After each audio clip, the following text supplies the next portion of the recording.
On August 4, 2014, Norman Whitney Jr. was arrested while suffering a severe medical crisis in St. Louis. Terrified of returning to prison, he begged hospital staff to let the police kill him, a suicide by cop. His father, Norman Whitney Sr., would later file suit to uncover why his son was left to die. Defendant Officer Shelley Sharp was the eyes of the medical unit, tasked with monitoring several high-risk detainees. At 9:05 a.m. on August 10th, Sharp saw Whitney pacing near his shower. Then, the surveillance lapsed. The case, Whitney versus City of St. Louis, centered on a tragic 14-minute window of unsupervised despair. The claim alleged a violation of the 14th Amendment via 42 U.S.C. Section 1983 for deliberate indifference.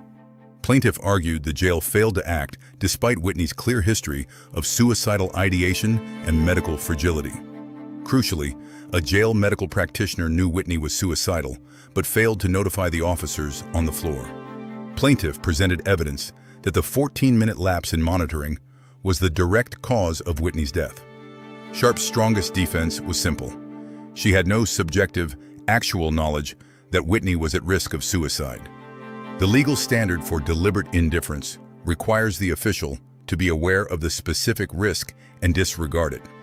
The pivotal evidence confirmed the risk was known to a practitioner, but that knowledge was never relayed to Sharp. The court dismissed the case, ruling that Sharp could not be indifferent to a risk she didn't know existed. The Eighth Circuit affirmed, holding that the knowledge of one jail employee cannot be imputed to another. The court also rejected municipal liability, as the city cannot be liable under Monell without an individual violation. For practitioners, this case highlights the high bar of proving what a specific defendant actually knew. In Section 1983 cases, a systemic failure isn't a constitutional breach unless you can put the risk in the defendant's own mind.